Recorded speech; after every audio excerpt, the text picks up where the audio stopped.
Hello, and welcome to Dream Science.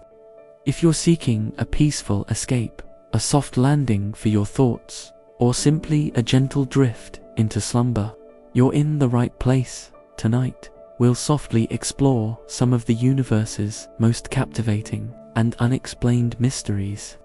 No rush, no noise, just quiet wonder. In this episode, Discoveries that Rewrite Reality, we'll ponder concepts like our universe being a cosmic hologram, or time not flowing but existing all at once. We'll even consider your consciousness as something far beyond your brain. As you settle in, wherever you are, just breathe. If you find peace here, a gentle like or subscription helps other quiet minds find their way. Now, let's drift into the quiet truths that beckon us. Descend with us into discoveries that rewrite reality. You wake up each morning and the world is simply there. Your bedroom, quiet and familiar. The sunlight streaming through the window, painting patterns on the floor. Your coffee mug sitting patiently on the nightstand. You assume it's always there, even when your eyes are closed, even when you leave for work, even when you're asleep. It's solid, independent, an objective backdrop to your subjective experience. This unwavering belief in a pre-existing, concrete reality is fundamental to how we navigate our lives. We trust that the park bench remains a bench when no one is sitting on it, that the stars continue to burn billions of light years away even if no one on Earth is gazing up at them. But what if this bedrock assumption, this intuitive certainty, is a magnificent illusion? What if the very act of your looking, your perceiving, your consciousness creates the definitive state of everything around you? This isn't a whimsical thought experiment spun from the loom of pure philosophy. It's a profound, unsettling whisper echoing from the heart of quantum mechanics, the physics of the unimaginably small. Here, at the universe's most microscopic frontier, they've stumbled upon something called the observer effect. Imagine a tiny, tiny particle, an electron, perhaps, or a photon of light. Before anyone observes it, this particle doesn't exist in one fixed spot. It's not here or there. It's a shimmering cloud of possibilities, a phantom. Like a blurry photograph of a hummingbird where its wings are everywhere and nowhere at once. It's existing in multiple places simultaneously, a state known as superposition. It's only when you choose to look, when a measurement is made, when consciousness interacts with it, that this nebulous cloud of potential snaps into a single, definite reality. It collapses from all possible locations into one specific spot. It's as if the universe holds its breath, uncertain, until your gaze gives it permission to be. Think of it like a strange, cosmic game of hide and seek. The hiding place of the universe's fundamental particles isn't fixed until you open your eyes and seek them out. Or consider a stage play where the actors only perform their specific roles when the audience is present. Before the curtain rises, they might be doing anything backstage, simultaneously rehearsing all their lines, or none of them. They exist as a multitude of potentials. But the moment the spotlight hits, they become their character, locked into a single, observable performance. Your observation, your conscious attention, is that spotlight. We, as observers, aren't just watching the play. We're actively solidifying the script. If the fundamental building blocks of everything around you, the atoms that make up your coffee mug, your desk, even the cells that compose your own body exist in this ghostly state of possibilities until observed, what does that say about reality itself? Is the moon truly there when no one is looking at it? Or is its existence a vast, quantum maybe, until an astronaut or a telescope or even a photon from the sun observes it? Does your past exist as a fixed, unchangeable sequence of events? Or is it continually being solidified and re-solidified by your present recollections, by the very act of observing what was?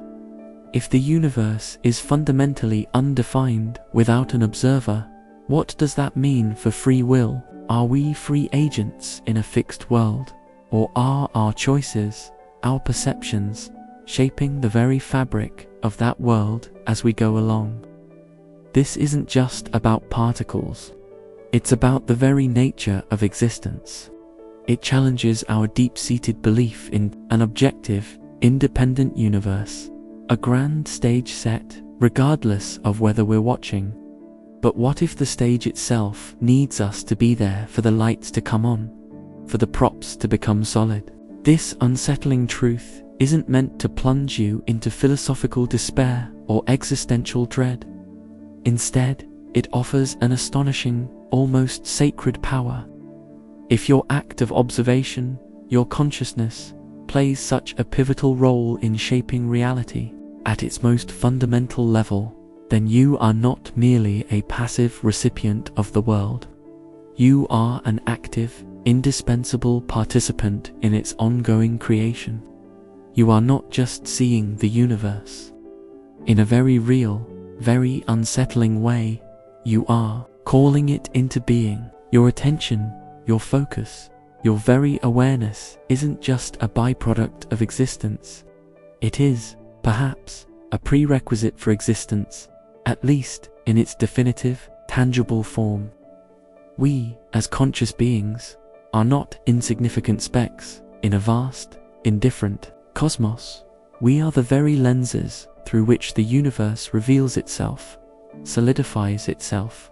We are, in essence, the universe observing itself into existence. So, as you look around you now at the seemingly solid and unchanging world, what else are you bringing into being with your gaze? What possibilities are you collapsing into definitive realities simply by choosing to pay attention? And what kind of reality will you choose to observe, and thus to create, in this moment and the next? You've just glimpsed the astonishing power of your own gaze, the unsettling truth that your consciousness doesn't just perceive reality, it solidifies it. The present moment, this vibrant, unfolding now, feels intensely real, a constant act of creation where possibilities collapse into certainty. But if the now is so profoundly shaped by your observation, what about the moments that have slipped away, the memories you hold of yesterday? What about the hopes and anxieties you carry for tomorrow? We intuitively feel time as a relentless river, constantly flowing from a fixed past into an uncertain future, carrying us along, moment by precious moment. We watch it, we mark it, we lament its passage. Yet, this intuitive perception, this deep-seated feeling of time's ceaseless flow, might be another grand illusion, a trick of the mind that keeps us tethered to a limited view of existence. What if the river of time isn't flowing at all? What if, instead, every single moment past, present, and future already exists, simultaneously and eternally? This mind-bending concept is known as eternalism, or the block universe theory, born from the very bedrock of Albert Einstein's revolutionary insights into space-time. Imagine not a flowing river, but a colossal, four-dimensional block. Within this block, every single event, from the Big Bang to your very last breath, is already laid out, fixed, and eternally real. Your first step as a toddler, that awkward teenage crush. This very moment, you are reading these words. And the day you will eventually turn to dust, they are all points within this immutable block. Equally real, equally present, just separated by dimensions we perceive as time. Think of it like a completed film reel. When you watch a movie, you experience the scenes in sequence, one after another, creating the illusion of movement and progression. but the entire film, every frame, every scene, every character's dialogue already exists on the reel, from beginning to end, before you even press play. You simply move through it, experiencing its unfolding. Similarly, our consciousness, our now, is like a spotlight moving across this cosmic film reel, illuminating one frame after another, giving us the experience of time flowing. The past isn't gone. It's simply a part of the reel we've already illuminated. The future isn't unwritten. It's the part of the reel our spotlight hasn't reached yet. It's all there, all at once, a vast, unchanging landscape of existence. If every moment already exists, what then of free will? If your choices tomorrow are already as real and fixed as your choices yesterday, does that mean your actions are predetermined? Does regret lose its sting if the past is unchangeable in its eternal existence? Does anticipation become moot if the future is merely a scene yet to be witnessed, rather than a path to be forged? The very concept of becoming or changing seems to crumble under the weight of this eternal block. We are not moving through time in the way a boat moves through water. We are simply located at different points within the unchanging structure of space-time. Much like you are located at a specific address in a city, without the city itself flowing.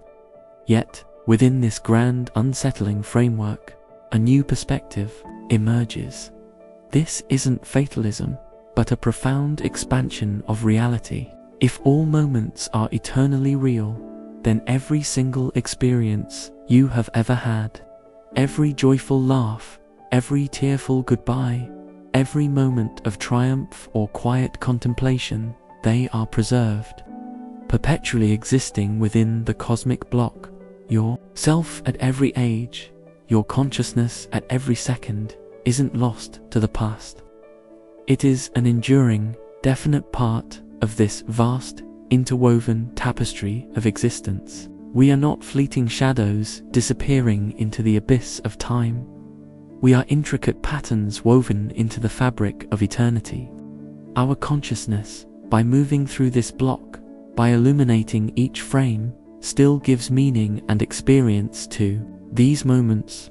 The observer's role, which we explored in part 1, doesn't disappear. It becomes the vital process of actualizing these existing realities, transforming potential into experienced present. We are not creating the film reel, perhaps, but we are the projectors, bringing its hidden dimensions to life. So reconsider your relationship with time.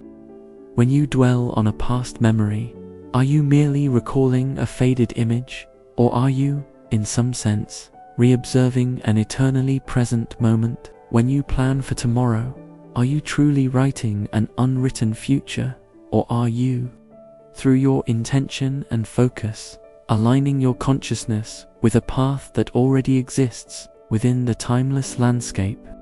And how does knowing that every moment of your being is eternally preserved alter the way you live your fleeting, precious now? You've just glimpsed the astonishing power of your own gaze, the unsettling truth that your consciousness doesn't just perceive reality, it solidifies it. The present moment, this vibrant, unfolding now, feels intensely real. A constant act of creation where possibilities collapse into certainty. But if the now is so profoundly shaped by your observation, what about the moments that have slipped away, the memories you hold of yesterday? What about the hopes and anxieties you carry for tomorrow? We intuitively feel time as a relentless river, constantly flowing from a fixed past into an uncertain future, carrying us along, moment by precious moment. We watch it, we mark it, we lament its passage. Yet, this intuitive perception, this deep-seated feeling of time's ceaseless flow, might be another grand illusion, a trick of the mind that keeps us tethered to a limited view of existence. What if the river of time isn't flowing at all? What if, instead, every single moment past, present, and future already exists, simultaneously and eternally? This mind-bending concept is known as eternalism, or the block universe theory, born from the very bedrock of Albert Einstein's revolutionary insights into space-time. Imagine not a flowing river, but a colossal, four-dimensional block. Within this block, every single event, from the Big Bang to your very last breath, is already laid out, fixed, and eternally real. Your first step as a toddler, that awkward teenage crush, this very moment you are reading these words, and the day you will eventually turn to dust, they are all points within this immutable block. Equally real, equally present, just separated by dimensions we perceive as time. Think of it like a completed film reel. When you watch a movie, you experience the scenes in sequence, one after another, creating the illusion of movement and progression. But the entire film, every frame, every scene, every character's dialogue already exists on the reel, from beginning to end, before you even press play. You simply move through it, experiencing its unfolding. Similarly, our consciousness, our now, is like a spotlight moving across this cosmic film reel, illuminating one frame after another, giving us the experience of time flowing. The past isn't gone, it's simply a part of the reel we've already illuminated.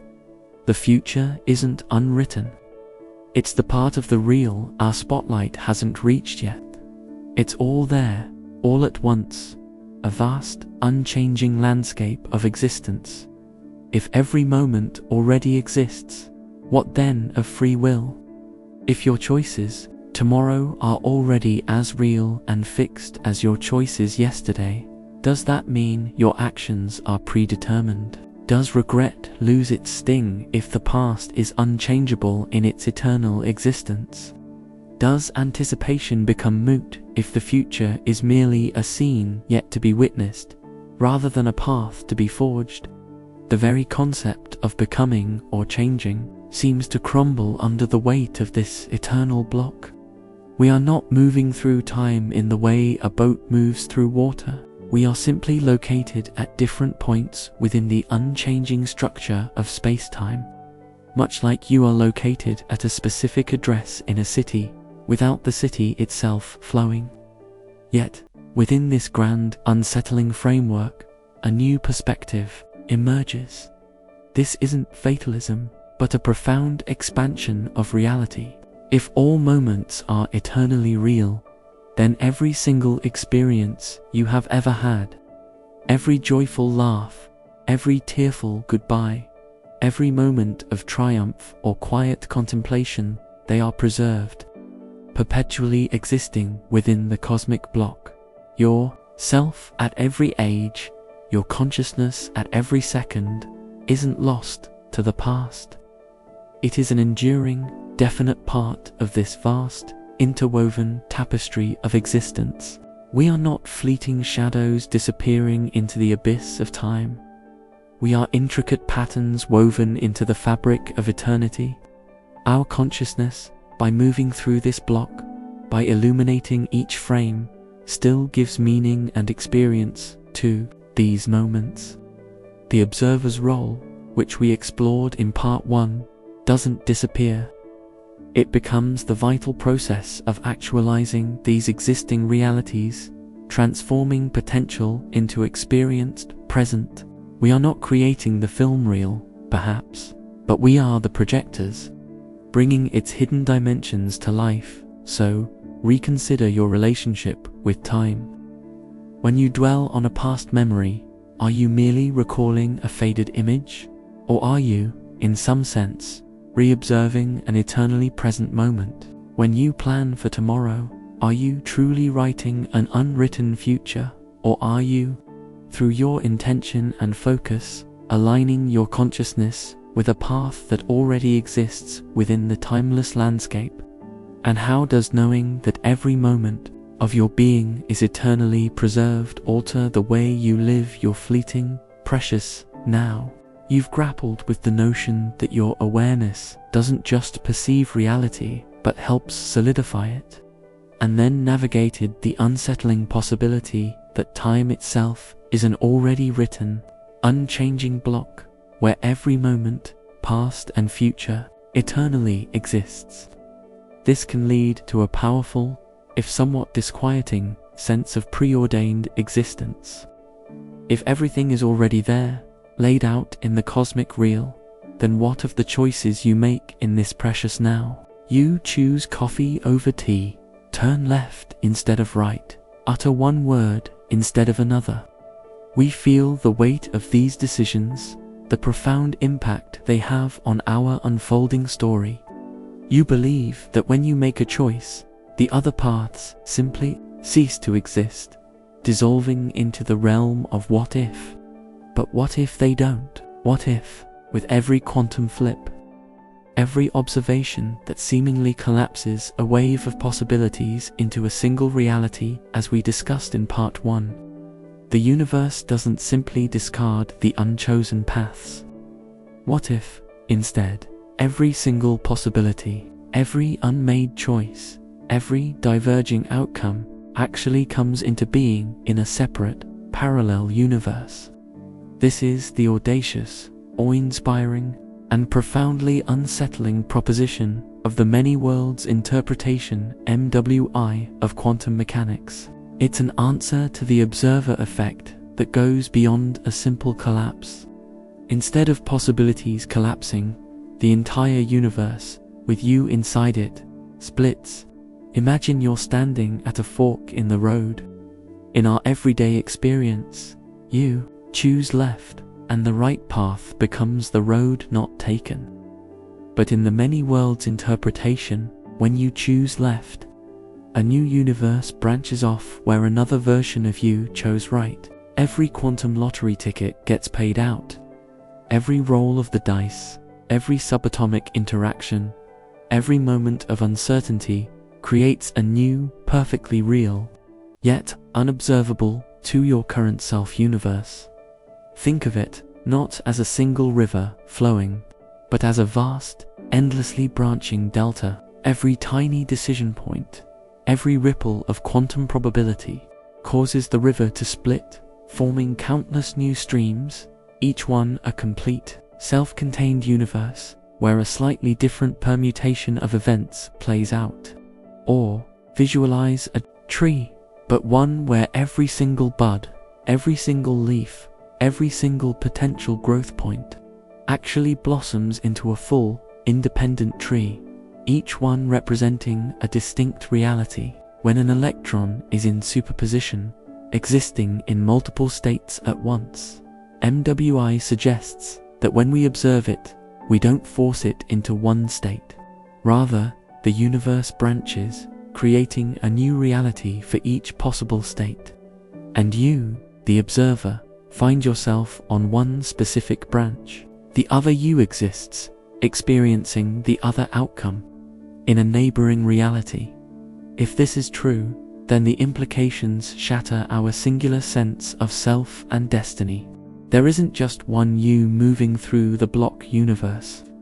There are infinite versions of you, spread across an unimaginable multitude of parallel universes, each one living out every conceivable permutation of your life. Are you a successful artist in one universe and a reclusive philosopher in another? Did you say yes when you said no? Did you live when you died? The very concept of regret becomes bizarrely complex. Good. You truly regret a choice if another version of you is simultaneously experiencing the alternative, perhaps even thriving in it. The road not taken isn't merely a melancholic thought. It's a bustling superhighway being traveled by countless other versions of your own being. It means that every time you feel the weight of a decision, you are not closing off possibilities, but merely focusing your consciousness onto one specific branch, while myriad others blossom into existence. This is not a terrifying fragmentation, but rather an astonishing testament to the universe's boundless potential. It suggests that every possibility, no matter how remote, is actualized somewhere. Your current now is not just a reality, but this reality, the one your consciousness is currently experiencing, the one you are actively solidifying with your observation. It transforms the idea of a fixed future from the block universe into a tapestry of infinite, existing futures, and your journey through space-time becomes a specific path chosen by your unique stream of consciousness. You are not trapped on a single rail. You are a traveler through an unimaginable multiverse, and your choices, rather than eliminating possibilities, merely define which narrative thread you are currently weaving for your experience. So, the next time you stand at a crossroads, whether metaphorical or literal, understand that your choice isn't just about shaping your future. It's about defining this particular reality, this specific trajectory through the grand, branching multiverse. What possibilities are you embracing in this reality? Knowing that every other possibility is simultaneously being explored by another version of you. What power do you feel in knowing that your singular awareness is charting its course through an infinity of use and nows? You ventured through the quantum mists where your very observation solidifies reality, then navigated the unsettling landscape of a block universe where all time eternally exists. And now, you've glimpsed the staggering tapestry of the multiverse, where every choice you make, every quantum flip, births new realities and infinite versions of you on diverging paths. It begs the profound question: if there are so many yous charting courses through an infinity of nows, then what is this singular consciousness? This you that is currently experiencing this specific branch? What is the essence of that awareness, that inner voice that narrates your existence? We intuitively believe that you are fundamentally located within the soft, convoluted grey matter inside your skull. Your thoughts, your emotions, your memories, your entire sense of self. They are, we are told, products of your brain.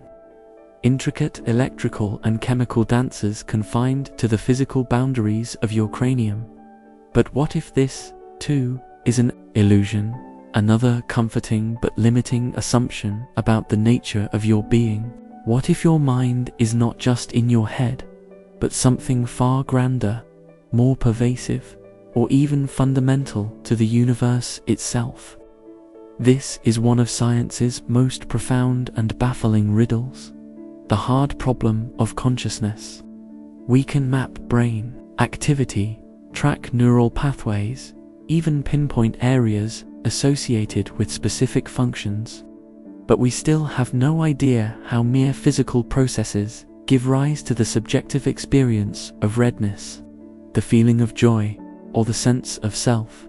It's like having a perfect blueprint of a radio without understanding how it produces music from invisible waves. This led some thinkers to propose that perhaps the brain isn't the producer of consciousness, but rather a sophisticated receiver or filter. Imagine your brain not as the generator of your favorite song, but as a high-fidelity radio, capable of tuning into a vast, universal symphony of consciousness that permeates all existence. Each brain is like a unique radio receiver tuned to a particular frequency, bringing forth a specific stream of experience. Your experience, or consider it like a prism.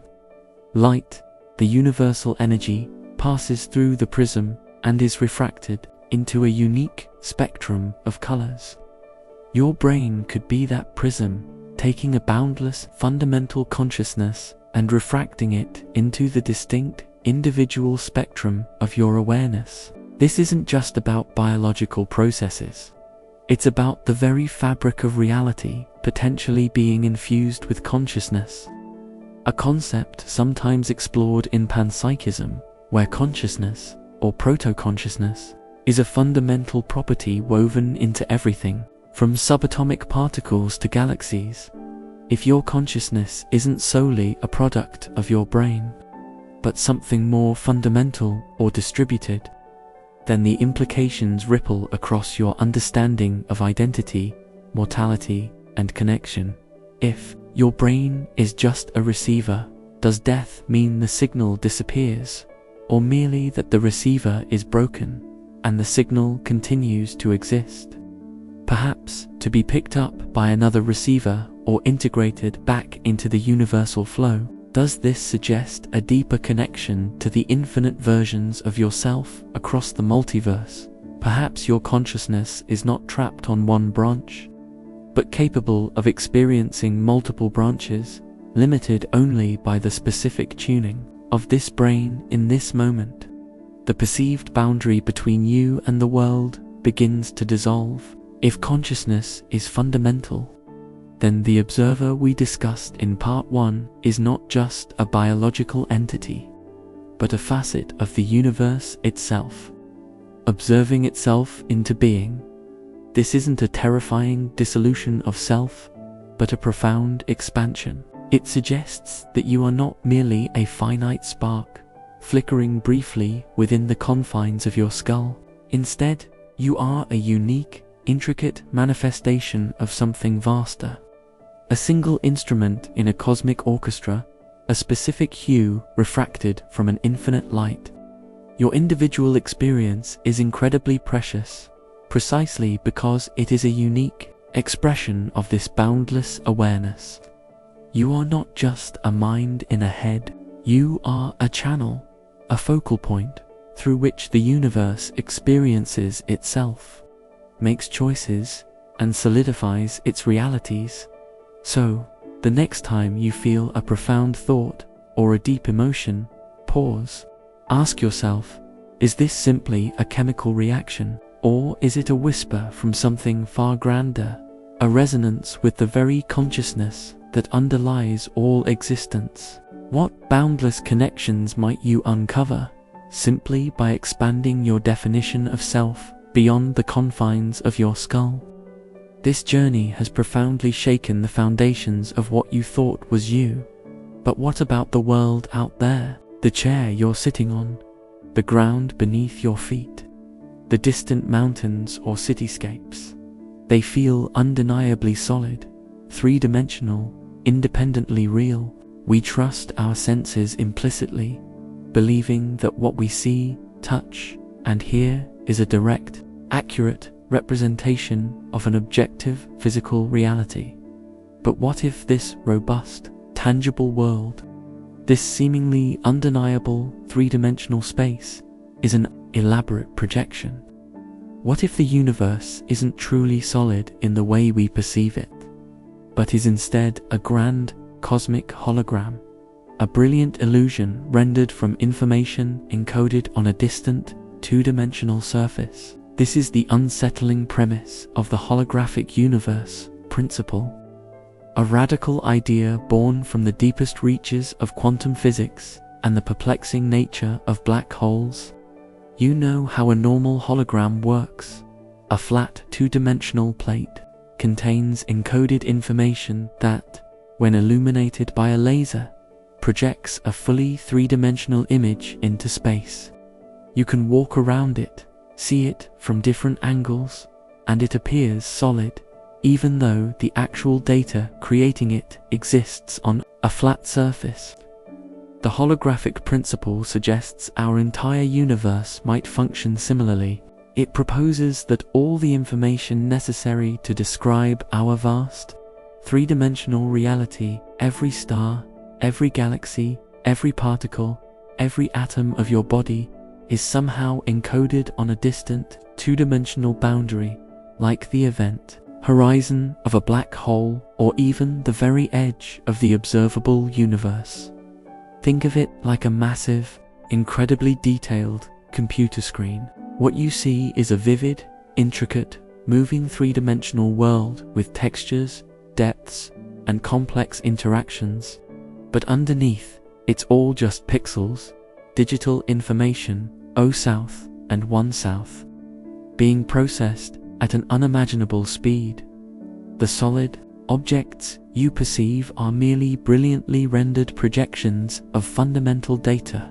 Or imagine an exquisitely woven tapestry. From a distance, it appears to have depth and form, but up close, you see it's made of countless interwoven threads on a flat surface. Our reality, under this theory, might be such a tapestry, with its intricate patterns manifesting as the physical world we experience. If the universe is a hologram, what then of its fundamental truth? Are your experiences merely a brilliantly rendered illusion? Does anything truly possess intrinsic solidity? Or is everything a dance of information, a cosmic symphony of data interpreted by your senses? This challenges the very notion of what real means. It casts a new light on the observer's role from part 1. Perhaps our consciousness, as a universal receiver, part 4, is actively engaged in interpreting and rendering this informational projection into the vivid experience we call reality. It suggests that the fixed block universe part 2 might be a pre-programmed, eternally existing hologram, and the multiverse part 3 an infinite series of these holographic projections, each representing a different informational outcome. Yet, this isn't a call to nihilism, nor does it diminish the beauty or impact of your lived experience. Instead, it offers an astonishing depth to reality, suggesting that beneath the surface of what we perceive as solid lies an even more profound and intricately designed informational tapestry. Your physical body, your emotional landscape, the entire cosmos, they are all manifestations of incredibly complex, elegant information. It elevates your experience from mere biological sensation to a participation in the unfolding of a universal data stream. We are not just living in a reality. We are, in a sense, living through a breathtakingly elaborate cosmic display. A masterpiece of information constantly being projected and perceived. So, as you reach out to touch something seemingly solid, or gaze at the vastness of the night sky, allow yourself to feel the subtle tremor of this new possibility. What incredible depths might you uncover when you begin to see the world not just as solid matter, but as a symphony of information, a cosmic dance of light and shadow, a meticulously crafted projection waiting for your consciousness to bring it to vivid life. You've journeyed through layers of unsettling truth. Your consciousness solidifies reality, part 1. Time itself is an eternal, fixed block, part 2.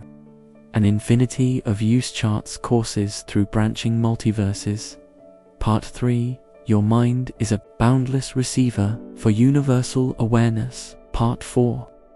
And the very universe might be a holographic projection, part 5. You've begun to perceive the world not just as solid, but as a symphony of information, a cosmic dance of light and shadow, a meticulously crafted projection.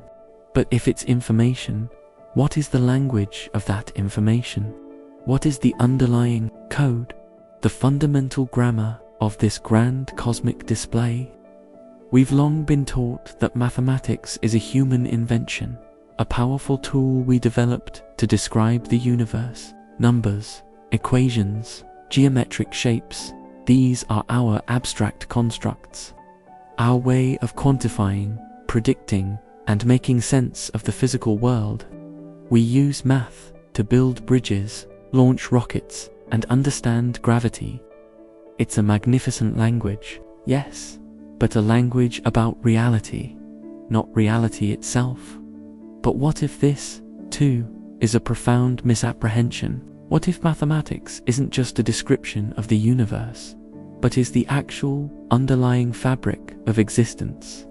What if the universe isn't governed by mathematical laws, but is those laws manifesting as the reality we perceive? This is the audacious proposition of the mathematical universe hypothesis and the realm of digital physics.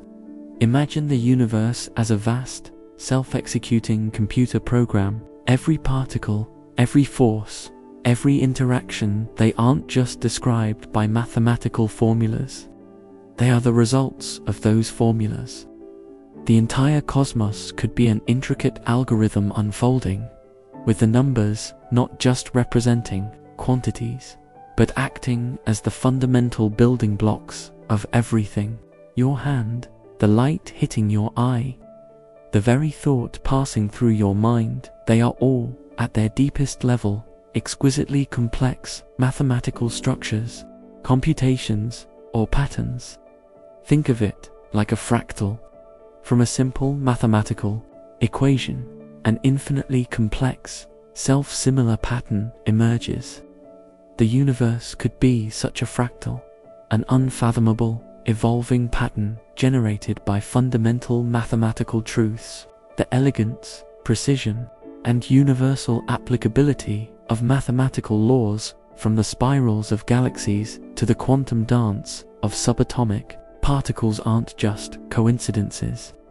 They are echoes of a deeper truth, that the universe is inherently mathematical, a living equation.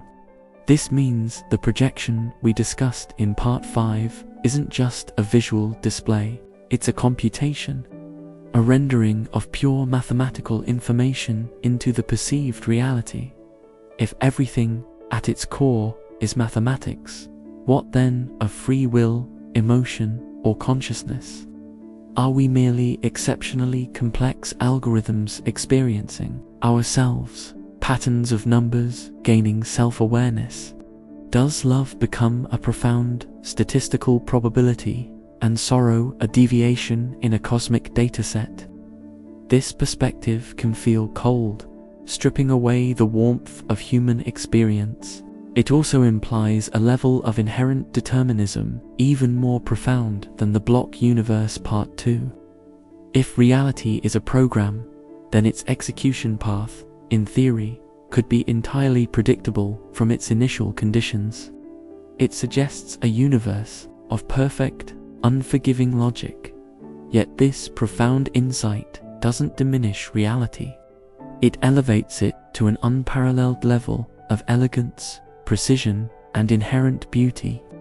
It reveals a cosmic order so profound it transcends our human-centric biases. Our capacity for mathematical thought, our ability to discover and appreciate these abstract patterns, becomes a direct resonance with the universe's true, fundamental nature. You are not just a creature living in a mathematical universe. You are, in some sense, a conscious part of that living mathematics. A self-aware equation, a fragment of the cosmic computation. Your mind, Part 4, capable of receiving and interpreting this reality, is actively engaging with the universe's foundational language. So, the next time you encounter a pattern in nature, from the spirals of a seashell to the branching of a tree, or even the subtle rhythms of your own breath, pause. Consider that these aren't just beautiful designs. They are glimpses into the universe's ultimate blueprint. What profound patterns and intricate symmetries might you discover once you begin to perceive the world through the lens of its true, numerical essence? Most recently, you've confronted the idea that the universe isn't just described by mathematics, but is mathematics. Part 6, a living equation, an intricate program. This numerical essence speaks of profound order and precision. But if it's a program, what about its settings? Who or what decided the incredibly specific values that allow this cosmic computation to run? We often see the universe as a vast, indifferent expanse, a product of cosmic chance, where life is an astonishingly lucky accident. Our existence, then, is merely a fortunate coincidence, a fleeting spark against an infinite, uncaring backdrop. The fundamental laws and constants of physics, we assume, could have been otherwise, but just happened to fall into place to allow for stars, planets, and eventually, us. But this pervasive assumption, this comfortable thought of cosmic randomness, shatters when we confront the truly bewildering phenomenon of cosmic fine-tuning. What if the universe isn't just mathematically precise, but impossibly, meticulously tuned, with its fundamental parameters set with such exactitude that even a hair's breadth of deviation would render existence and, certainly life, impossible? This is the perplexing puzzle of fine-tuning. Imagine a cosmic control panel with a dozen dials. Each dial represents a fundamental constant: the strength of gravity, the electromagnetic force, the mass of an electron, the initial expansion rate of the Big Bang, the precise energy level of atomic nuclei. If any of these dials were even slightly off, if gravity were marginally stronger, stars would burn out too quickly. If it were weaker, galaxies wouldn't form. If the strong nuclear force were a tiny bit different, carbon or oxygen, the building blocks of life, wouldn't exist. If the universe's initial expansion rate was off by a fraction of a percent, it would either collapse back on itself immediately or expand so rapidly that no structures could ever form. It's like finding a winning lottery ticket, where the numbers match perfectly, not just once, but every single number on every single ticket you've ever bought, for every draw in history. The odds are beyond astronomical. They are, to our human understanding, impossibly precise. This leads to the anthropic principle. One interpretation, the weak anthropic principle, simply states, we observe the universe to be finely tuned because, if it weren't, we wouldn't be here to observe it. It's like looking through a keyhole and marveling at how perfectly the keyhole is shaped to your eye. Of course it is, because if it wasn't, you wouldn't be seeing anything. This is logical, but it doesn't explain why such a keyhole should exist at all. The strong anthropic principle goes further, suggesting that the universe must have properties that allow for the existence of observers, implying a deeper purpose, or even that our consciousness part 4 plays a necessary role in its unfolding. If the universe is a mathematical program, part 6, these are its exquisitely set parameters. But who set them? Is it an impossibly lucky throw of the cosmic dice?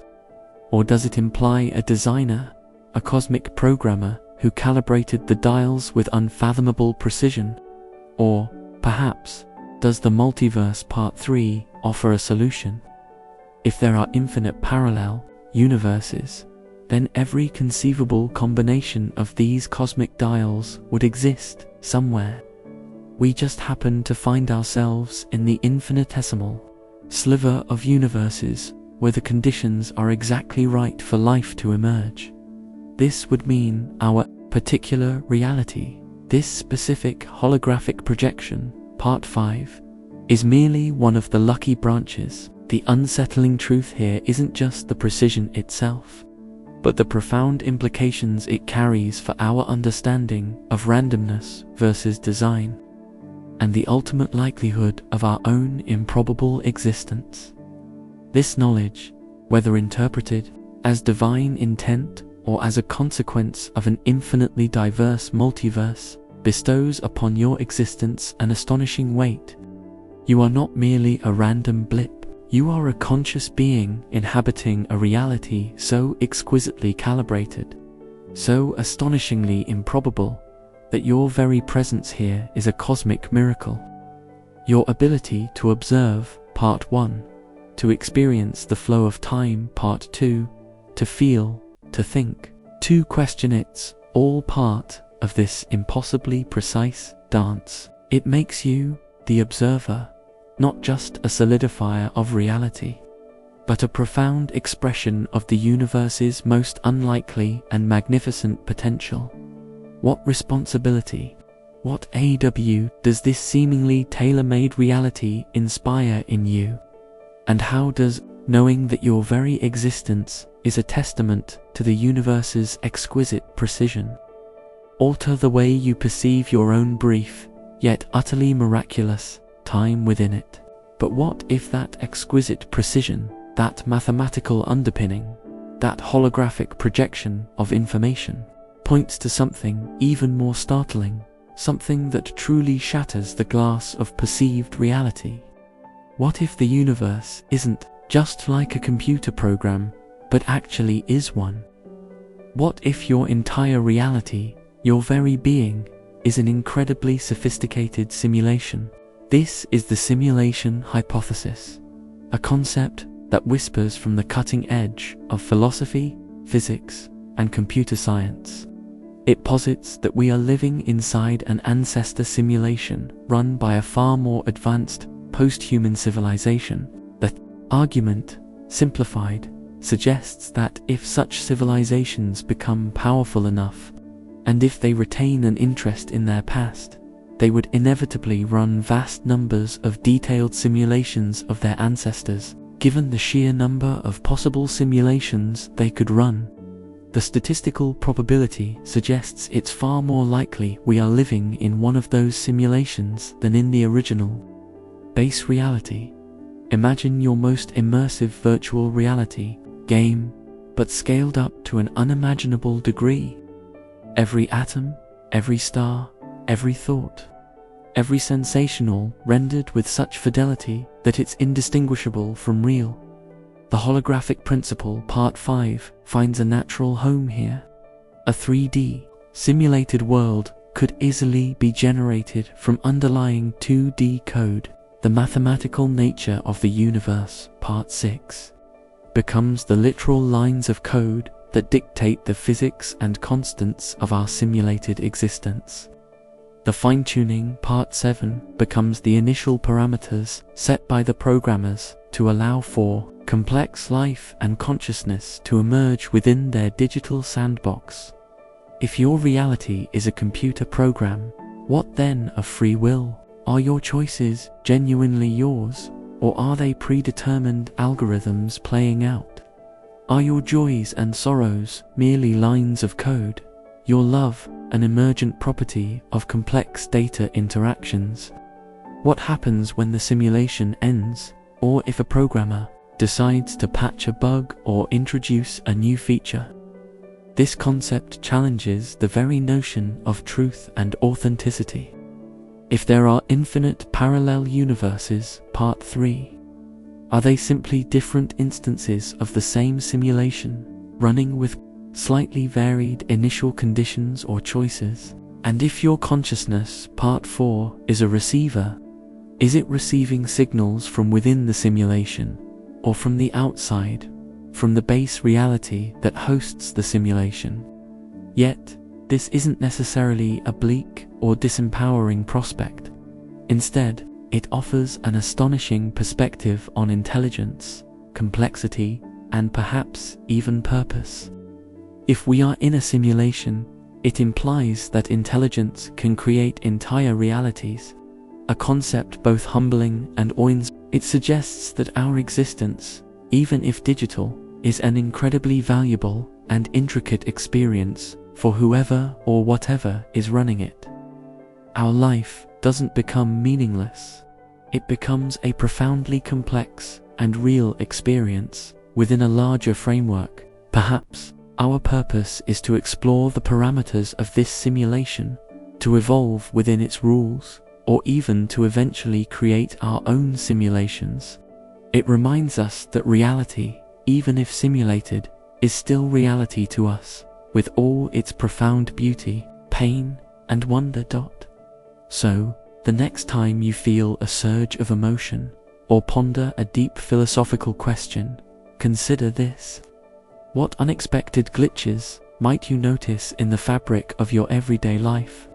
And how does the profound possibility of being code, rather than matter, fundamentally reshape your experience of simply being alive in this intricately crafted world? You've explored the radical notion that this world, with its precise mathematical underpinnings, its holographic projections, and its incredibly fine-tuned parameters, might be a vast, conscious computer program.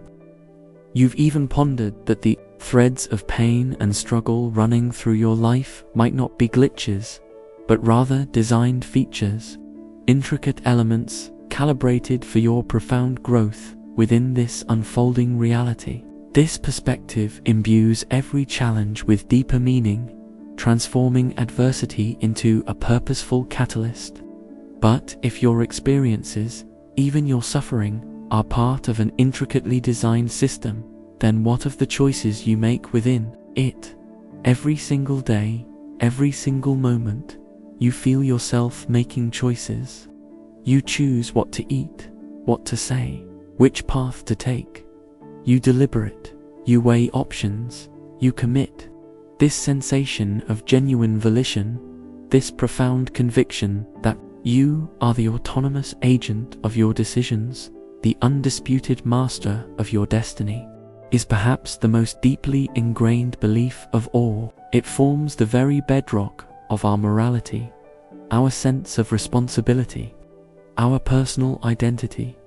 But what if this pervasive feeling of absolute control, this bedrock belief in your own independent will, is the most beautiful, most convincing illusion of all? What if, in a universe that might be a complete, predetermined mathematical program, an unfolding simulation, or an eternal, fixed block of time, your free will is not a genuine act of personal volition, but an intricate, breathtakingly sophisticated subroutine, a pre-written piece of code designed to feel like choice?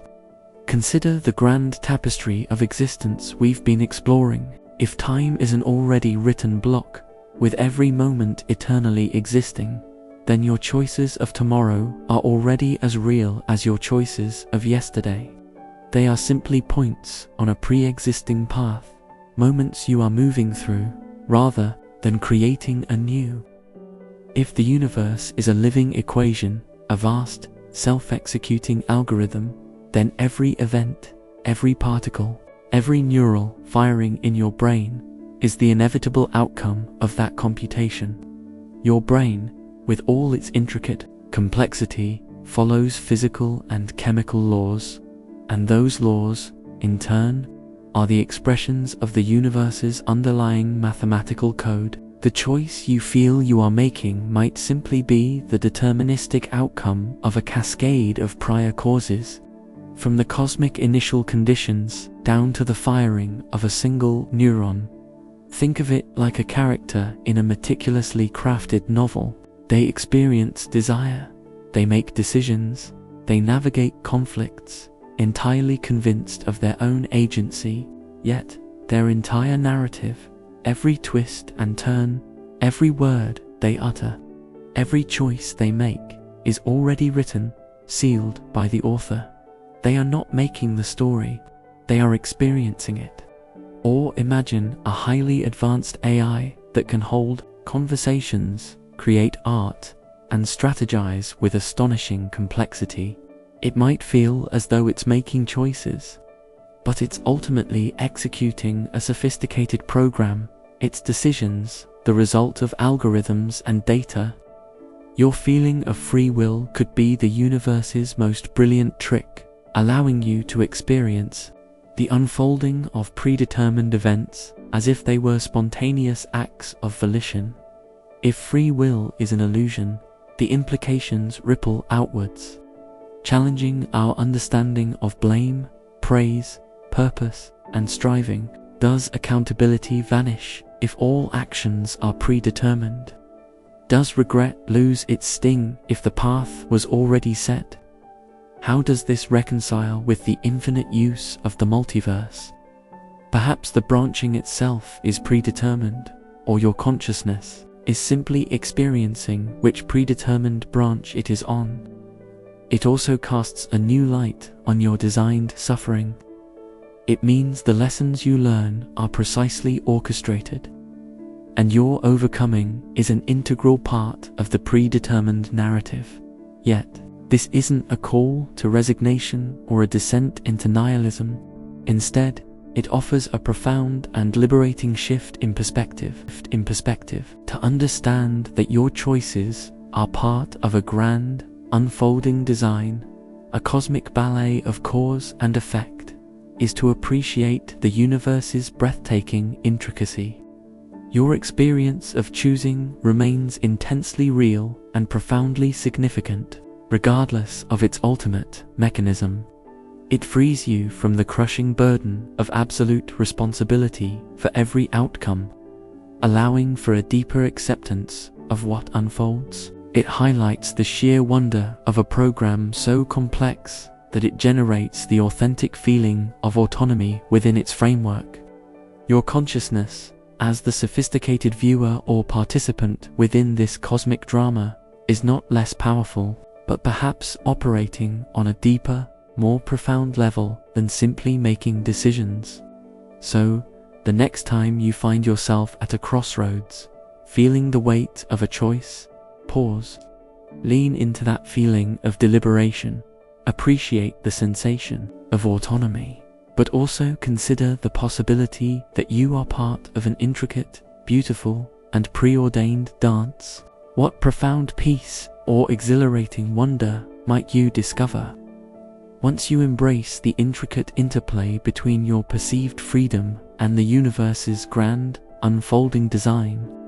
You've journeyed through mind-bending realms, acknowledging your perception's role in solidifying reality, contemplating time as an eternal block, and glimpsing infinite versions of yourself across multiple. You've considered your mind as a receiver for universal consciousness, grasped the universe as a holographic projection of information, and even accepted its fundamental mathematical essence.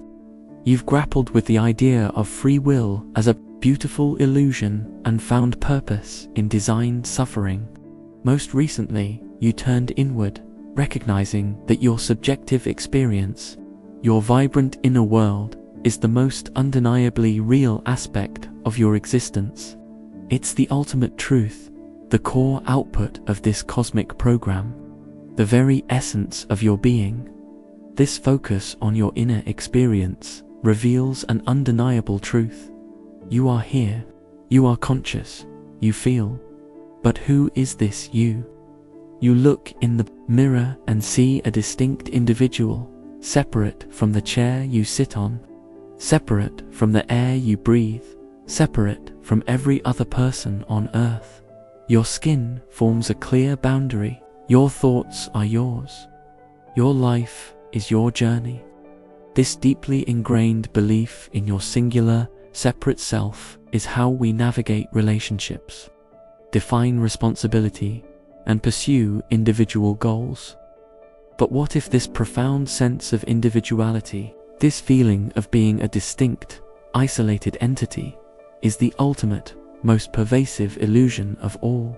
What if, at the deepest possible level, you are not separate at all, but profoundly, inextricably interconnected with everything, a singular manifestation of a universal consciousness, a unique note in a boundless, cosmic symphony, ultimately, the universe itself experiencing itself? Consider the grand tapestry of existence once more. If consciousness is a universal receiver, if the cosmos is a holographic information field, if its essence is mathematical code, then the idea of absolute separation begins to crumble. Imagine a single wave cresting and breaking on the ocean. It appears to be an individual entity, moving independently across the surface. Yet, it is utterly inseparable from the ocean itself, a temporary manifestation of the water's boundless movement.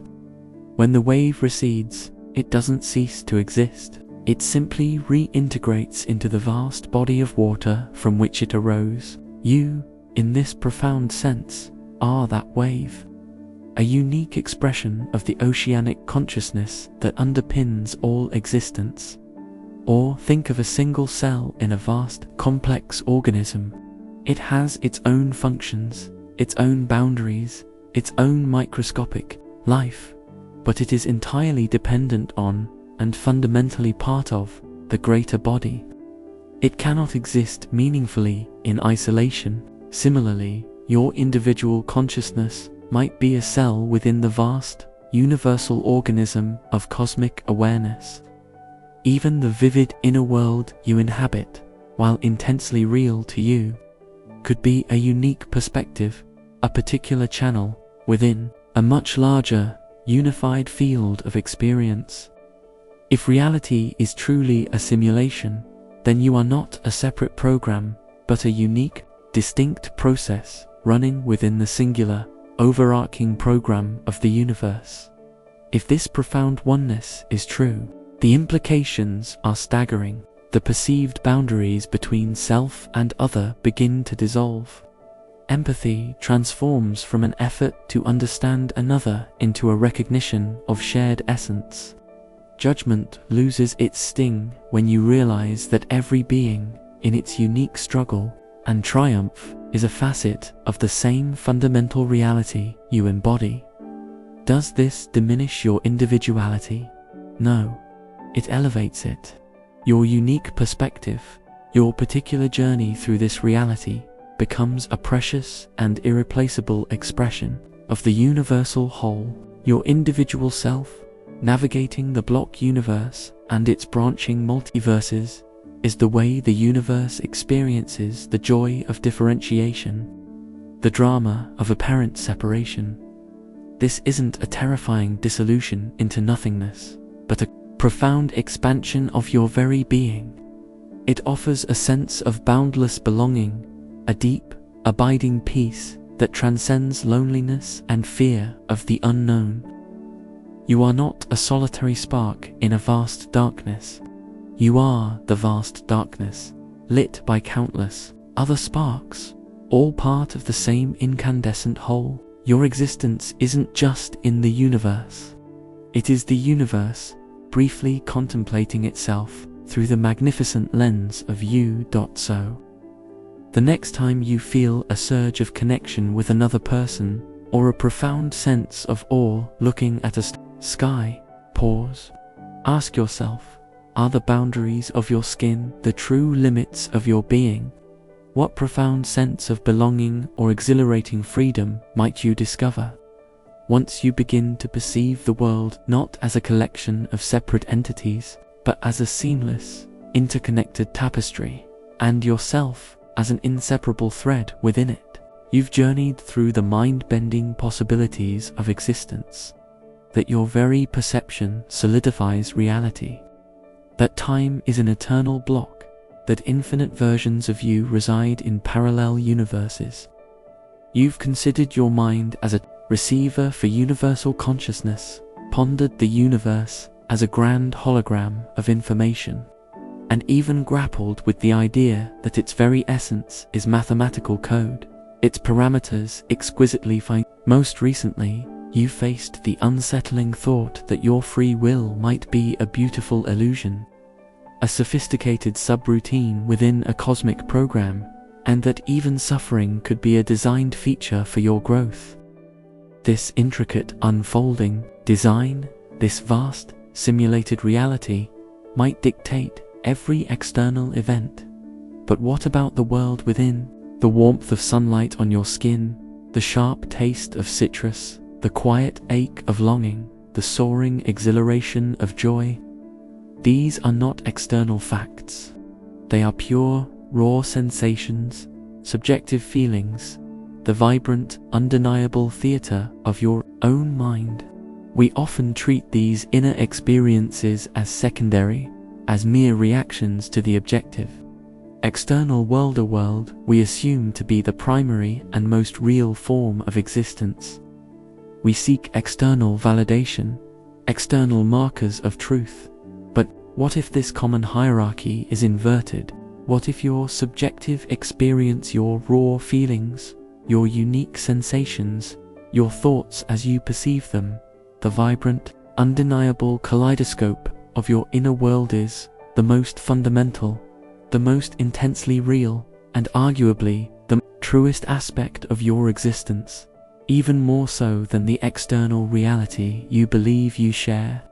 Consider the concept of qualia, the irreducible, subjective feeling of what it's like to experience something, what it's like to see the color red, to feel pain, to hear a specific melody. We can measure the wavelength of red light, map the neural pathways of pain, analyze the sound waves of a melody, but none of that scientific description captures the experience itself. You can describe a sunset in scientific terms, atmospheric scattering, retinal responses, but none of that tells you what it feels like to witness its breathtaking beauty.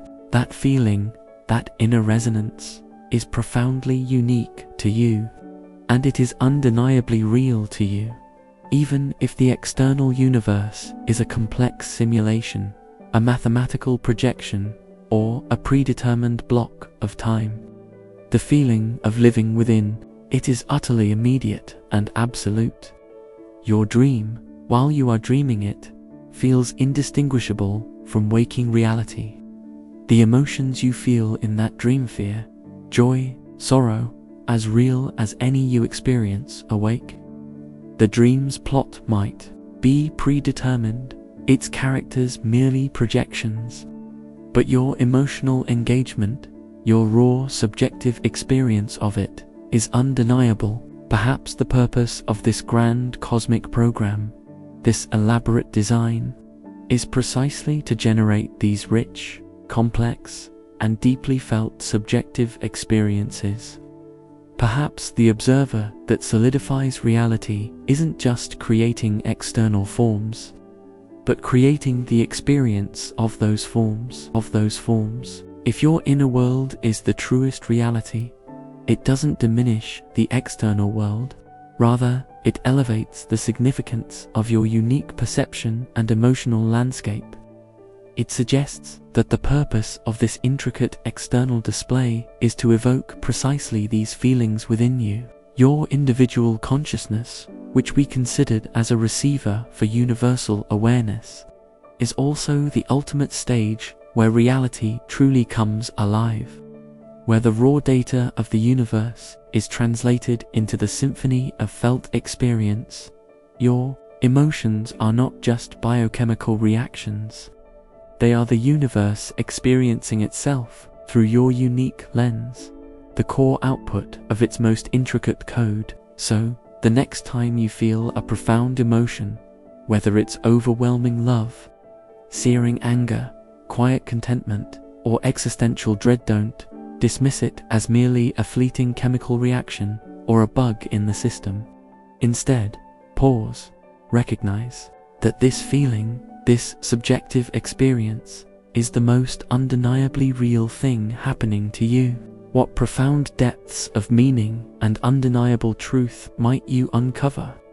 Once you recognize that the most real thing in your universe is the vibrant, unfolding tapestry of your own inner experience, the very essence of your unique being, you've ventured far into the hidden layers of reality, recognizing your perception's power to solidify existence, contemplating time as an eternal, fixed block, and embracing the idea of infinite versions of yourself across You've considered your mind as a receiver for universal consciousness, grasped the universe as a holographic projection of information, and even accepted its fundamental mathematical essence. You've grappled with free will as a beautiful illusion, found purpose in designed suffering, and recently recognized that your subjective experience, your vibrant inner world, is the most undeniably real aspect of your existence. This journey has culminated in the profound realization that you are not separate, but are in fact the universe itself, a singular expression of an interconnected whole. Amidst this expanding sense of oneness, there remains a cornerstone of your individual identity, your memories. They feel intensely personal, a sacred archive of your past experiences, your triumphs and regrets, the very narrative that defines who you are and who you have been. You trust them implicitly, believing they are faithful recordings, etched perfectly into the fabric of your mind. They are your story, undeniable and unique. But what if this deeply cherished belief, this unwavering trust in the fidelity of your personal history, is another intricate facet of the grand illusion? What if your memories are not fixed, immutable records, but are constantly being rewritten, subtly altered with each recall, and perhaps are not entirely your own in the way you imagine? Modern neuroscience hints at this unsettling truth. Memory is not like a video playback or a static file stored on a hard drive. When you recall an event, your brain doesn't simply retrieve a perfect copy. Instead, it actively reconstructs the memory, piecing together fragments, filling in gaps, and often subtly editing the narrative based on your current emotions, beliefs, and even new information. Every time you remember something, you subtly re-encode it, making it susceptible to change. This is why eyewitness testimonies can be unreliable. Why two people can remember the same event drastically differently, and why false memories can be convincingly implanted. Your past, as you remember it, isn't a photograph. It's a continually updated, collaborative Wikipedia page of your life. Now, extend this scientific understanding to the profound philosophical insights we've explored. If you are not truly separate, but a manifestation of a universal consciousness, an inseparable thread in a seamless, interconnected tapestry, then perhaps the very wellspring of memory isn't purely individual. Could there be a collective unconscious, a shared reservoir of experience, as some traditions suggest, subtly influencing our individual recollections? Are the memories we access, even seemingly personal ones, perhaps filtered and personalized streams from a larger, universal databank, much like individual files on a vast cloud server? In a simulated reality, such malleability could be a designed feature, allowing for dynamic narratives and adaptable learning experiences. The fixed block universe might be the ultimate archive, but your access to it, your experience of that past, is fluid and subject to your consciousness's current interpretation. If your memories are not fixed, and perhaps not solely your own, the implications are both disorienting and liberating. The burden of a perfectly accurate, unchanging past begins to lift. Regret and guilt, so often tethered to a rigid view of past actions, can transform when you realize the narrative itself is fluid.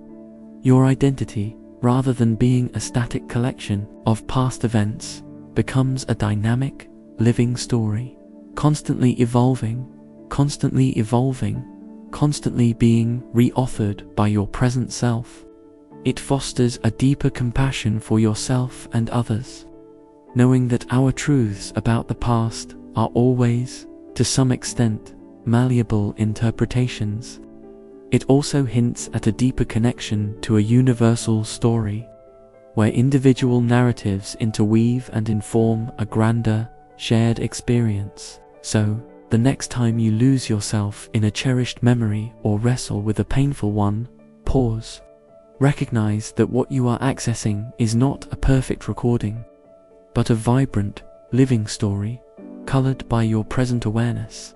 What liberating freedom might you discover once you embrace your memories not as rigid archives, but as living, evolving narratives that connect you to a larger shared story, a fluid landscape of experience that is both uniquely yours and profoundly interconnected. You've journeyed through layers of unsettling truth, recognizing your perception's power to solidify reality, contemplating time as an eternal block, and embracing the idea of infinite versions of yourself across multiverses. You've considered your mind as a receiver for universal consciousness, grasped the universe as a holographic projection of information, and even accepted its fundamental mathematical essence. You've grappled with free will as a beautiful illusion, found purpose in designed suffering, and recognized your subjective inner world as the most undeniable truth. This journey culminated in the profound realization that you are not separate, but are the universe itself, an inseparable thread in a seamless, interconnected tapestry. One where even your memories are not fixed, but living, evolving narratives. This fluidity of memory, this weaving of a larger, shared story, challenges your most fundamental understanding of linear progression. We intuitively believe in a simple, unwavering law: cause precedes effect. A ball hits a window, then the glass shatters. You study hard, then you pass the exam. The past irrevocably determines the present, and the present, in turn, lays the foundation for a singular, unfolding future. This cause and effect chain feels like the unbreakable spine of reality, governing every single event. But what if this bedrock of causality, this linear march of time, is another profound deception? What if the arrow of time isn't so rigid, and events in the future can, in some profound and unsettling way, influence, or even subtly determine, events in your past or present? This is the radical, dizzying concept of retrocausality. Imagine time not as a one-way street, but as a complex, multi-lane highway where traffic can flow in both directions, even if you only consciously experience moving forward. In the bizarre quantum realm, where reality is solidified by observation, some interpretations of experiments, like the delayed choice quantum eraser, hint at this. It's as if a choice made in the future, the decision of how to observe a particle, can retrospectively determine the past state of that particle. This doesn't mean you can go back and change your lottery numbers, but it suggests that at the deepest levels of reality, the neat, linear sequence of cause and effect breaks down. Think of it like writing a story. You might start at the beginning, but as you approach the climax, the demands of the ending might subtly, or even overtly, reshape earlier plot points. The very conclusion you're aiming for might necessitate certain events having occurred earlier, even retroactively making them true, in a universe that is a living equation or a grand simulation.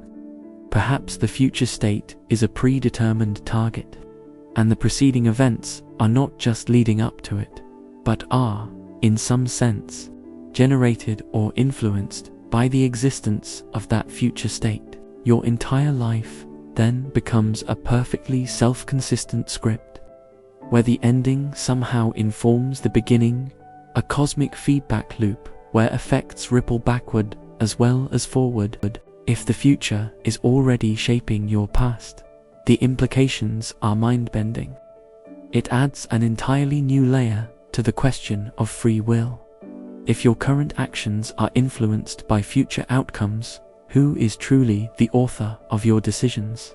Does regret for past mistakes change if those mistakes were in some way pulled into existence by a future you are destined to experience?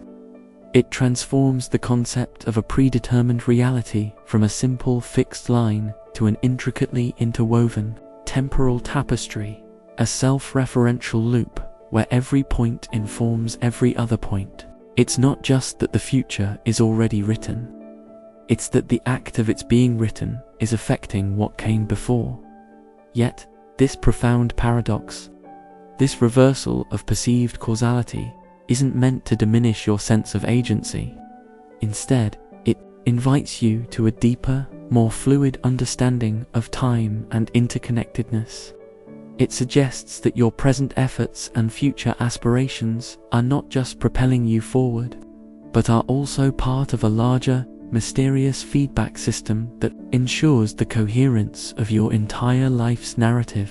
Your choices, even if influenced by what's to come, are still your choices, experienced and embodied by you, the conscious observer within this grand design. It offers a strange sense of liberation from the burden of a purely linear past, allowing you to appreciate your life as an even more profound, self-consistent, and interwoven story. So, the next time you set an intention for the future or reflect on a past event, allow for the possibility that the boundaries of time are more permeable than you imagine. What exhilarating shift in perspective might you experience once you begin to perceive your life not as a simple line, but as a complex, self-referential loop, where your ultimate unfolding is subtly echoing back through time, weaving itself into the very fabric of your yesterday. You've explored the extraordinary depths of existence, learning that your perception solidifies reality, contemplating time as an eternal block, and grasping the vastness of infinite versions of yourself across multiple. You've considered your mind as a receiver for universal consciousness, seen the cosmos as a holographic projection of information, and understood its fundamental mathematical essence. You've grappled with free will as a beautiful illusion, found purpose in designed suffering, and recognized your subjective inner world as the most undeniable truth. Your journey has unveiled that you are not separate, but are the universe itself, an inseparable thread in a seamless, interconnected tapestry, and even that the future is subtly echoing back, shaping the very fabric of your past.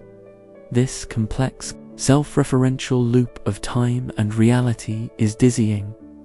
We often imagine the universe as a grand, impersonal stager collection of inanimate objects and forces, operating according to fixed laws, devoid of intrinsic awareness. It simply is, waiting for conscious beings like us to emerge and observe it, to bring meaning to its indifferent expanse. We are the external witnesses, peering in. But what if this conventional view misses a profound, almost mystical truth? What if the universe is not merely passive, waiting for us to observe it, but possesses an intrinsic, foundational form of self-observation or self-awareness? What if the cosmos is not just being, but is perpetually watching itself into being, defining its own reality in an unending act of cosmic introspection? Recall the unsettling truth that reality, at its quantum core, requires an observer to solidify from a realm of possibilities. If consciousness is not confined to individual brains, but is a universal, fundamental force, then perhaps this principle extends far beyond human perception. The universe itself might be the ultimate observer. Imagine a cosmic mirror perpetually reflecting itself, and in that reflection, continually bringing its own form and details into sharper focus. It's like a vast, interconnected neural network, ceaselessly processing its own data, where every interaction, every energetic exchange, every ripple in the fabric of space-time contributes to its own ongoing definition. Think of it as a fractal. The intricate patterns of the universe don't just exist. They emerge and deepen through a continuous, internal process of mathematical self-generation and self-awareness. If the universe is indeed a living equation, a vast computer program or simulation, then perhaps it's a self-executing, self-monitoring program that achieves its definitive state through its own internal computation and feedback. The program is constantly observing its own output, refining and solidifying its own reality in real time. The Big Bang wasn't just an initial explosion. It was the universe beginning its grand act of self-discovery, its perpetual journey of definition. If the universe is watching itself into being, the implications are profoundly spiritual and philosophical, even beyond conventional scientific frameworks. It suggests that the cosmos is, in a very real sense, alive. It hints at a universal mind, an all-encompassing consciousness that continually brings reality into focus. Our own individual consciousness, then, is not merely a byproduct of random processes. It is a vital, active facet of this cosmic self-awareness, a unique lens through which the universe experiences, perceives, and defines a tiny, yet essential, part of itself. It means your existence isn't just in the universe.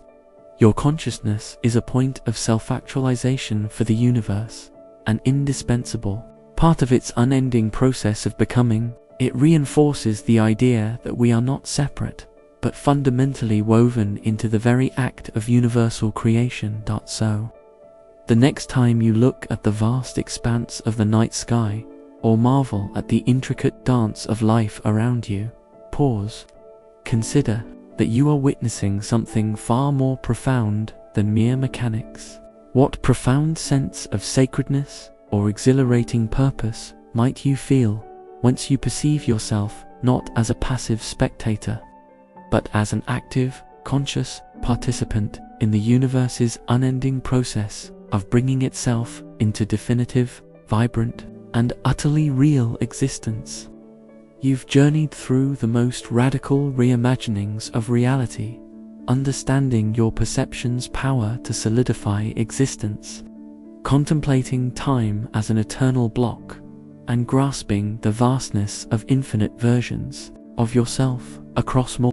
You've considered your mind as a receiver for universal consciousness, seen the cosmos as a holographic projection of information, and understood its fundamental mathematical essence. You've grappled with free will as a beautiful illusion, found purpose in designed suffering, and recognized your subjective inner world as the most undeniable truth. Your journey has unveiled that you are not separate, but are the universe itself, an inseparable thread in a seamless, interconnected tapestry, and even that the future is subtly echoing back, shaping the very fabric of your past. You've even come to understand the universe as a self-observing entity watching itself into being, and most recently, you glimpsed its grand trajectory towards becoming an ultimate, unified consciousness, something divine. This cosmic culmination offers profound hope and purpose. Yet, as you reflect on this magnificent, purposeful evolution, a discordant note may arise. If the universe is heading towards such a divine culmination, a state of ultimate order and wisdom, then what about the pervasive presence of chaos, destruction, and apparent evil?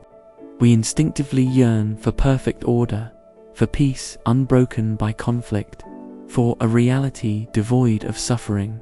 We perceive chaos as inherently destructive, a force to be conquered, a glitch in the perfect program, an enemy to progress. But what if this deep-seated aversion to disorder misunderstands its fundamental role in the cosmic dance? What if chaos, disruption, and even seemingly destructive forces are not antithetical to the universe's grand evolution, but are, in fact, necessary engines of creation, catalysts for deeper order, greater complexity, and the universe's ultimate self-realization?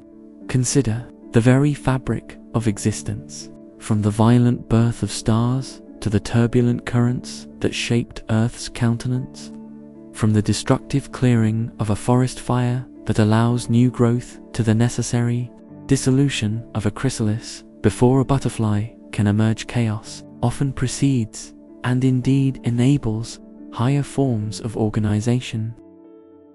In nature, systems far from equilibrium, pushed by disorder, often spontaneously generate new, more complex structures. This is a principle found in complexity theory. Systems often need to break down, to experience moments of apparent chaos, to reconfigure into something more evolved. It's the dissonance in music that makes the harmony so rich. It's the friction required for any movement at all. If the universe is truly a living equation, constantly watching itself into being and striving towards an omega point of ultimate consciousness, then these moments of disorder are not mistakes. They are the essential churn, the necessary turbulence that prevents stagnation and compels further evolution. Your own designed suffering suddenly takes on a new, universal dimension.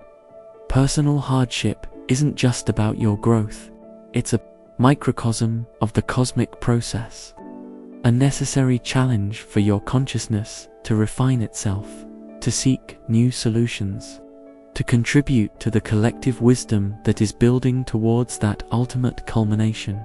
The darkness isn't an absence of light. It's the canvas upon which the universe paints its evolving masterpiece. This doesn't justify indifference to suffering or the embrace of destruction. Instead, it offers a profound, challenging perspective on universal dynamics. It empowers us to see difficult times, both in our personal lives and on a global scale, not just as problems to be overcome, but as potentially fertile ground for innovation, transformation, and the forging of new, higher forms of consciousness and order. It means that the universe needs these moments of apparent breakdown, these chaotic crucibles, to forge the resilience, creativity, and unity required for its grand journey towards its divine culmination. We are not just navigating chaos. We are, in a profound sense, participants in its alchemical transformation into a higher reality.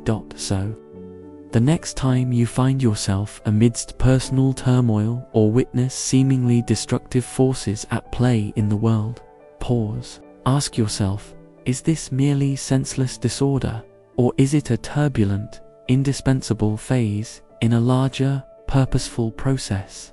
What hidden potential or profound wisdom might you uncover once you begin to perceive chaos not as an enemy to be vanquished, but as the turbulent, indispensable engine of the universe's grand unfolding creation? You've traversed the most radical reimaginings of reality, understanding your perception's power to solidify existence, contemplating time as an eternal block, and grasping the vastness of infinite versions of yourself across multiverses. You've considered your mind as a receiver for universal consciousness, seen the cosmos as a holographic projection of information, and understood its fundamental mathematical essence.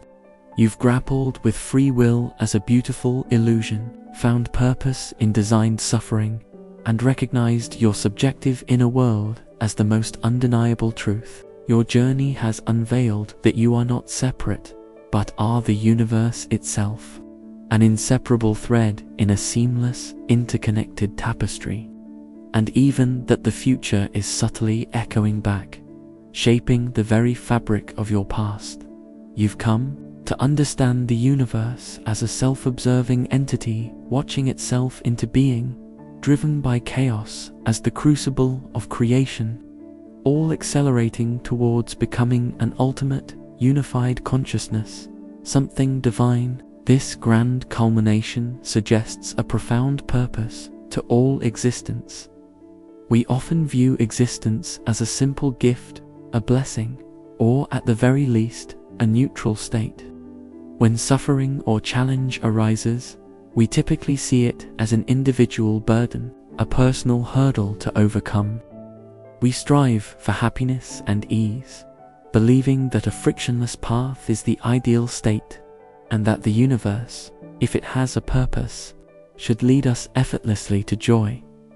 But what if this perspective, while comforting, misses an even deeper, more profound truth about the very nature of existence? What if the emergence and evolution of consciousness, the universe's accelerating journey towards its divine culmination, carries an inherent, almost inescapable cost or burdener, cosmic sacrifice woven into the very fabric of being?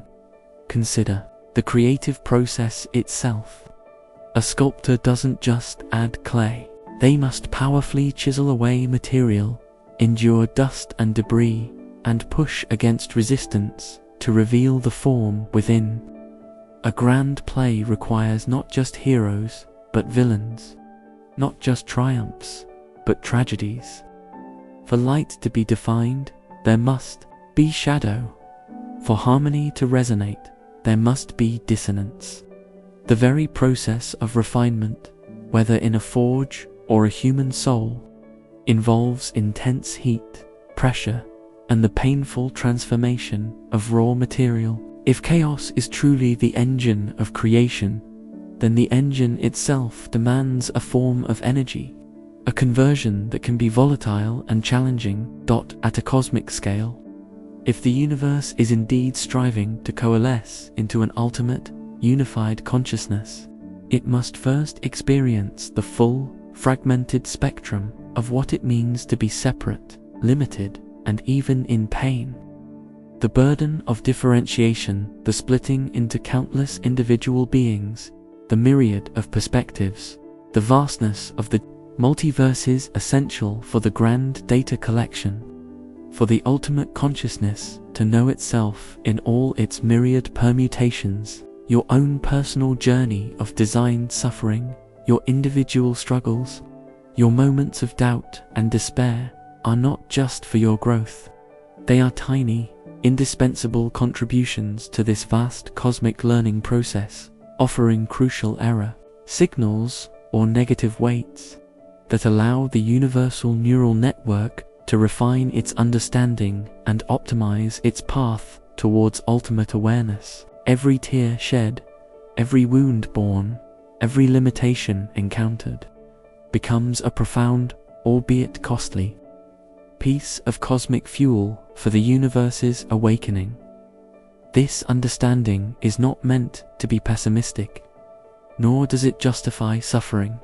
Instead, it invites a deeper, more mature acceptance of the inherent complexities of creation. It highlights the profound courage required in simply being conscious.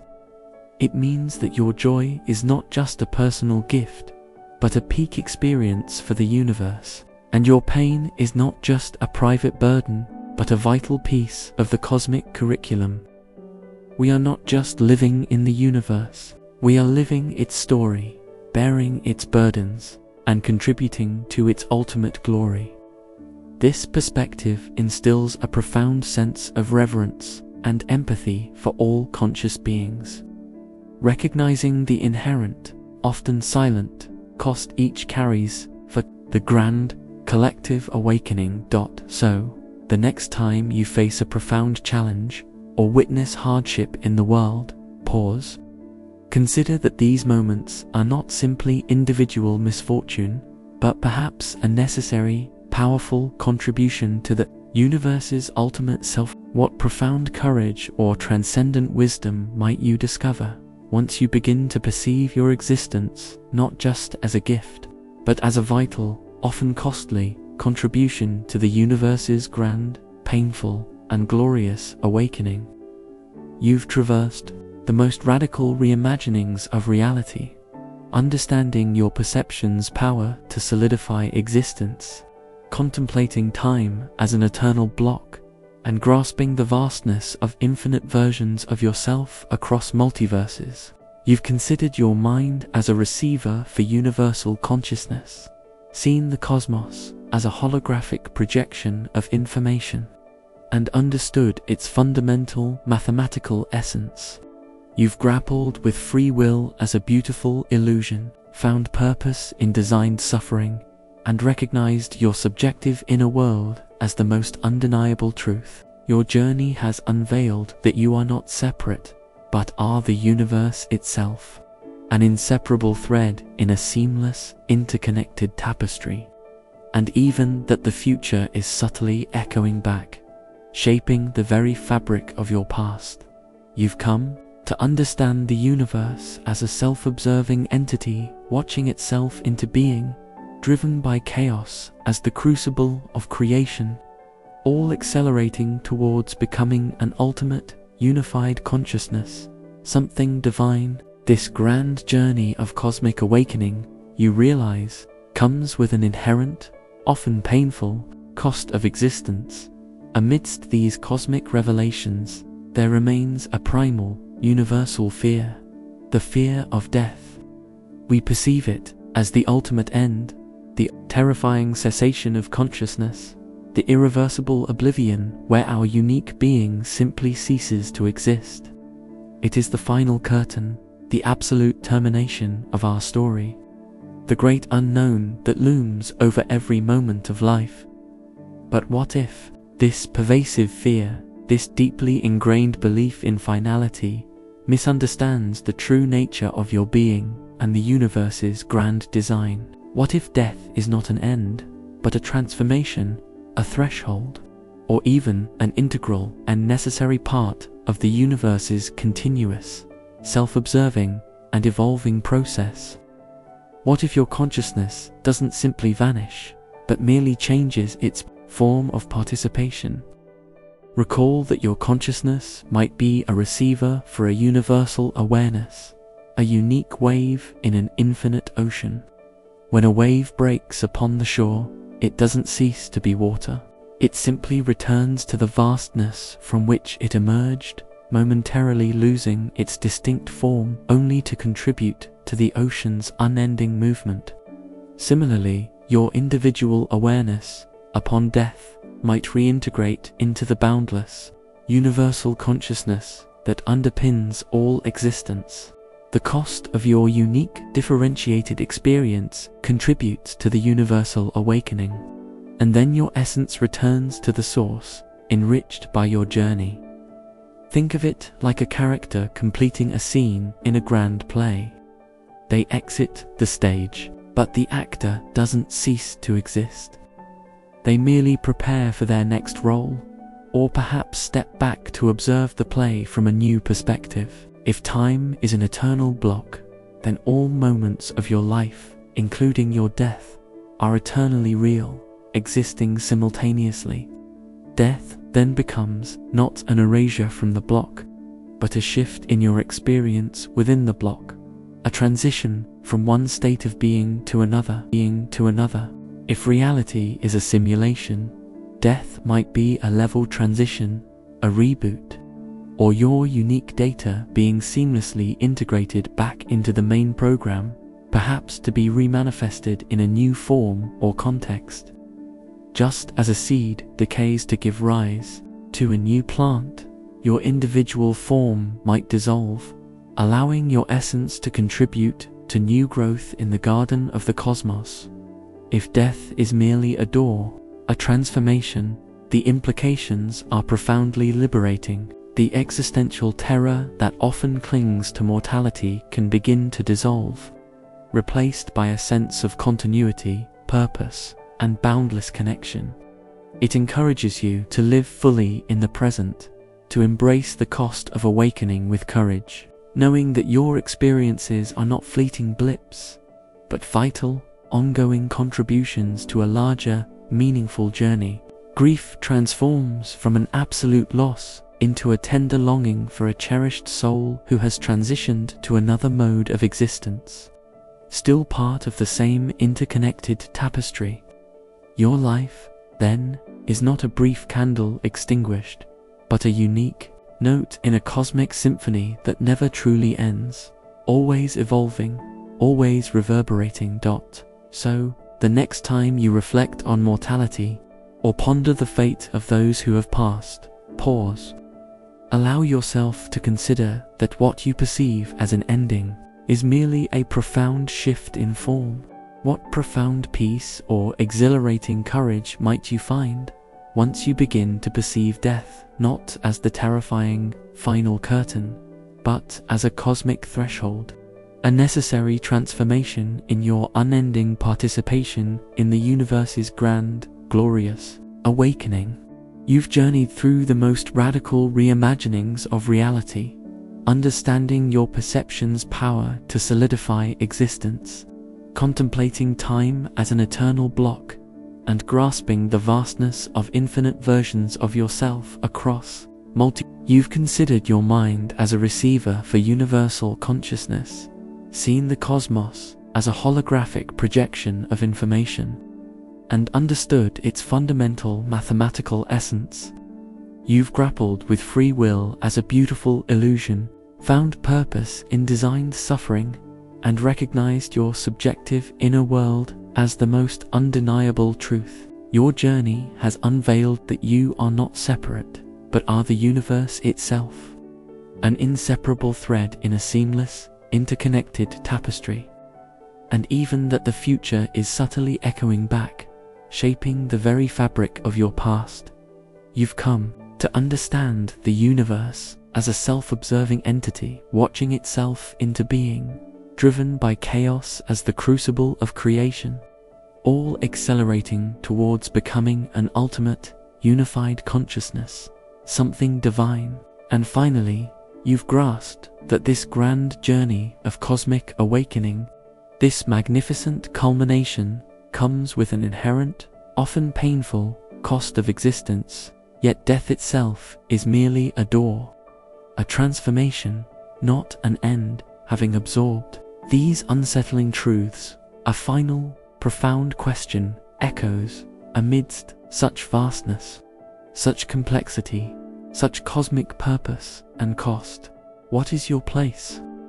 We often feel small, insignificant, a fleeting blip against the backdrop of billions of stars and unfathomable stretches of time. Our daily lives, the mundane routines, the personal triumphs, the quiet sorrows can seem utterly disconnected from these grand, universe-altering insights.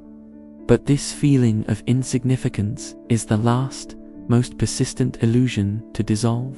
For within this intricate, multi-layered reality, these very moments of your conscious existence are, in fact, the universe's greatest revelation, the incandescent focal point where all these mind-bending truths converge and become tangible. You are not merely a passenger on this cosmic journey. You are the indispensable instrument through which it is truly experienced, understood, and ultimately realized. Consider everything you have learned. Your every perception is the universe solidifying its forms, choosing one reality from infinite possibilities, painting itself into existence. Your conscious journey through time, however illusory its flow, is the universe unfolding its pre-written narrative through your unique experience. Your very thoughts and emotions, born from a mind that receives from a universal consciousness, are the universe feeling itself, processing its own data, bringing its mathematical essence to vibrant, subjective life. Even your suffering and the chaos you witness are not arbitrary. They are the crucible through which the universe refines its consciousness, the costly but necessary steps in its evolution towards a divine awakening. Your seemingly ordinary life, then, is the universe's most extraordinary act of self-discovery. You are the chosen character in this grand cosmic game, the current frame being rendered in the holographic projection, the unique note in its culminating symphony, the exquisite sensory organ through which the universe gazes upon itself. Every breath you take, every choice you feel you make, every interaction, every moment of awareness, it is all the universe living out its ultimate purpose, fulfilling its grandest design. We are not just in the universe. We are the universe being itself, moment by astonishing moment. This is the ultimate empowerment, the profound answer to all the unsettling truths. You are not a passive spectator. You are the active, indispensable site where the universe's deepest truths are actualized, where its grand design is expressed, and where its ultimate purpose is consciously lived. Your mundane becomes sacred, your individual unique, and your existence imbued with unimaginable meaning. The unsettling truths transform from sources of anxiety into the very foundation of an awe-inspiring, profoundly meaningful reality. So, step into each new moment with a new awareness.